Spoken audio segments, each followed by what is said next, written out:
see, that's faith. Believe, that's all you need. Can't sleep, but I dream. I see.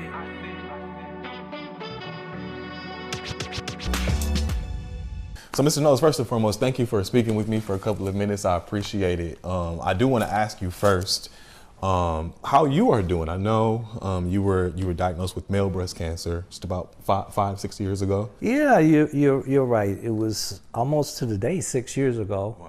Wow.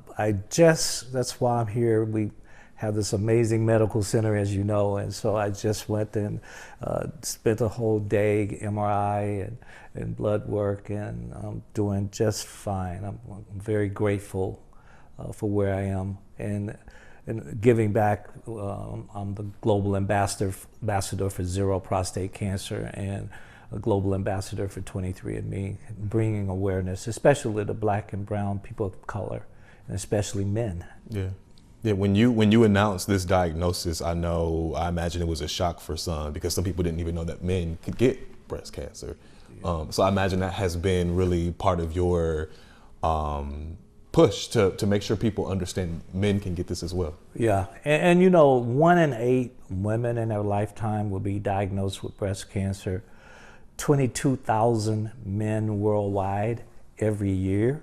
22,000 are diagnosed with breast cancer, and 1 in 8 men in their lifetime, similar to women, will be diagnosed with prostate cancer. So it's all about awareness and early detection. Gotcha. It's really, really important, early detection, and that's not in the 50s and 60s now, that's in the 40s. It's getting younger and younger, cancer. I want to ask you, your daughter Beyoncé being here this weekend. I know her. You know her. You're very familiar with her. I know her, Beyoncé. How does it feel being here, seeing her here this weekend in her roots, back here at home, in a city that really gave her so much as well, especially when we're talking about country music, and her back here to celebrate this? I'm very proud. You know, Solange was here all week, last week. With the Clark sisters. Doing her thing with the Clark sisters and Zydeco and Soul. You know, she's been here all week doing that. And now this week, Beyoncé. It makes me feel very proud as a father.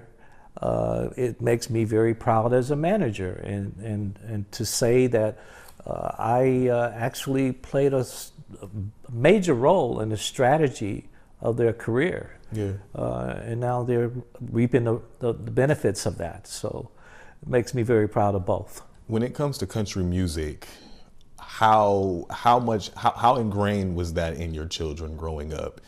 Because I imagine growing up right here in Houston, Texas, y'all went to the rodeo. You being from Alabama, your wife being from Louisiana, your ex-wife being from Louisiana, that was ingrained in them. Yeah, you know, you're absolutely right. Beyoncé used to go to Alabama when she was like 2 or 3 years old. My dad, country music and blues was his favorite things. So sometimes I think, you know, when you're that early in development and you hear certain types of music that has an impact on you subconsciously, and I wouldn't be surprised if that didn't happen. And most people don't realize what you just said, Houston. Like, we have rodeo, we have Black Cowboys, we had one of the largest major country artists, Black, right here in Houston. So when you collectively put all of that together, it shouldn't be any surprise to anyone that someone in Houston would love country music. When B was working on her music several years ago, before obviously we even knew that this was going to be a thing, did you all have a conversation about her recording country music and putting out an album? We did. We did talk about that. What was your reaction? I think also most people forget that music world, we bought a country label 2003. Yeah, you represented some people, Compadre right? Records. I owned it, a country label. So would that surprise you that my daughter might do country music if her dad owned a country label? Right. You know, I had Billy Joe Shaver, I mean, some other major country artists. So what was the conversation like when she told you, look, Dad, this is something that I'm doing, I'm going to put some music out? How did you react? Well, she had done a research, because I was surprised, because I was teaching at the time at Pepperdine a course that was called African American Aesthetic Culture, from spirituals to hip hop, and country was a big part of that. So I was sharing with her the history I knew of country, and she had already done the research necessary. So are you proud now to see that this is something that she stepped into, obviously seeing where she grew up listening to this as a young kid? Yeah, I'm extremely proud, but I think, again, people don't know the backstory. You know, Beyoncé is the artist that has no boundaries when it comes to music. We forget that Beyoncé had 22 #1 dance singles. We forget her body of work is not just R&B or pop.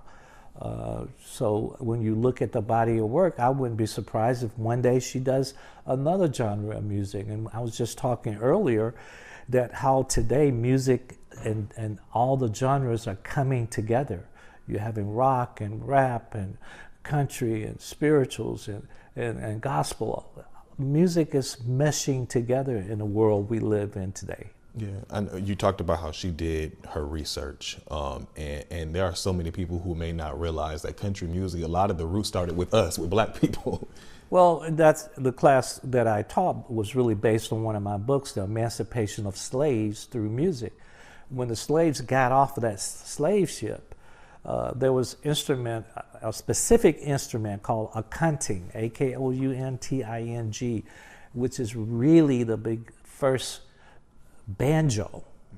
See, we were doing country music before we even got here, and not getting credit for that.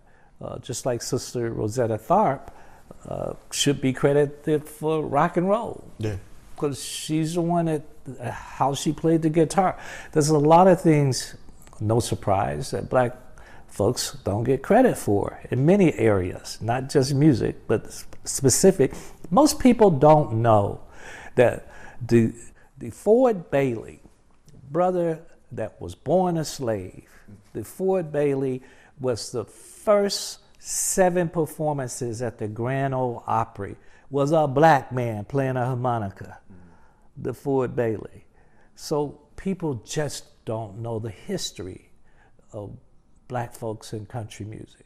Knowing that that Black people have contributed so much to country music, was it frustrating for you as a parent, as a former manager, to see the backlash, or let me rephrase that, the difficulty that people tried to place on Beyoncé when it came to releasing this album?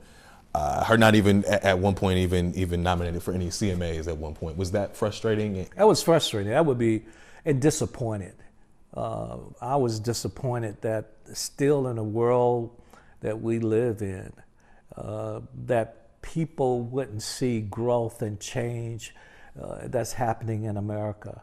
And a lot of it has to do with people suppressing really the future of this country and what it's going to look like. So I was very disappointed. I was disappointed when she performed earlier years ago with the CMAs and the type of response that she got. But the other proud part of that, and then I see Shabuzi and others, now she helped to open that door. And folks, that door is open. Country music will never be the same. Country music will have Blackness in it. It will. That's any of you that's listening and think that it's gonna stay white, you got a whole big surprise coming from you in the This future. ain't that. Yeah, that boat, as they say, that boat done sailed. It has. Seeing that, and I know we can't prove this is the reason, but the Grammys has recently changed after your daughter won Best Country Album, and now they're splitting it into 2 categories, traditional and contemporary album. Did that surprise you to see that they were making some changes? No, because I've been on the board of NARAS, and I've been on the overall board, and I've been in the Texas chapter for years, so I'm very familiar with the young man who's the president, a very progressive young man. We did that in R&B.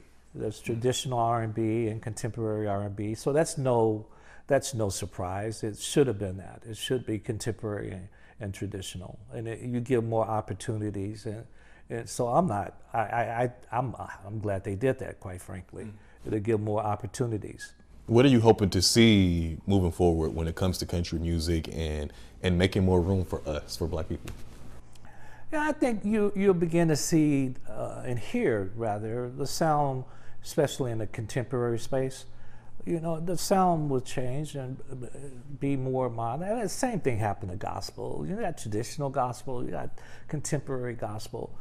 Younger people gravitate more towards contemporary, and really what it's saying is young people and old people, right? So old people going to navigate to traditional. So I think that's what we'll see happen. Got it. Yeah, there have been arguments that individuals have tried to make that Beyonce's album wasn't country. It's like she was creating her own sound at the end of the day. What is your response to that? I don't know who gets to define that. You know, people can say what they want to, but there's certain rules that the Grammy Association, NARAS, has when they define genres of music, and it's really up to them to define what that is for the Grammys, up to AMAs to define that. I mean, that's their prerogative. What some people say doesn't bother me at all. Yeah. When I tell you at all, not at all. Period. Yeah. I want to ask you, seeing first and foremost all of your children and then all of your grandchildren, Blue, Rumi, Sir, and even Solange's son as well. He's doing his own thing Jules. when it comes to Jules, when it comes to modeling and seeing. I want to ask you about Blue, seeing her on the Renaissance tour, coming into her own, and then seeing her now on the Cowboy Carter tour, and seeing how she's opened up and you can tell she's really, really grown into her own. How did you feel to see her on stage for the first time, and then even seeing her today on stage now?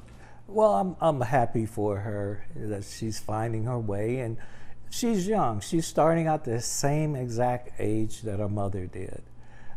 So we've watched her mother grow and Solange grow.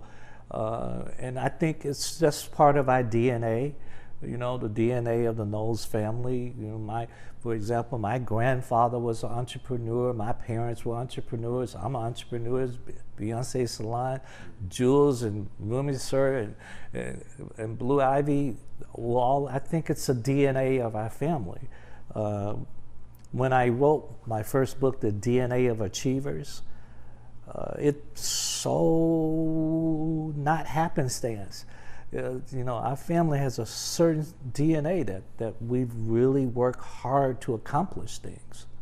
Do you feel like some of the same techniques you instilled in B in her younger years, B and Solange in their younger years, you see that now in Blue when it comes to her being such a hard worker? Because even in the movie, the Renaissance film, she referenced how, you know, Blue may have seen a couple of comments on social media in her early performances, and instead of her being bothered, she just worked harder. Is that something you saw? I made that statement. That's really.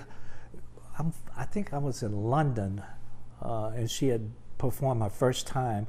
I didn't see the first performance, but then I got backstage and I was like, "Well, where's Blue Ivy?" And Beyonce, she's in there practicing. And I was like, "Oh, that's a great word." And then they shared with me the story. She had a friend with her on tour, so she wouldn't be alone. And their parents came, good people.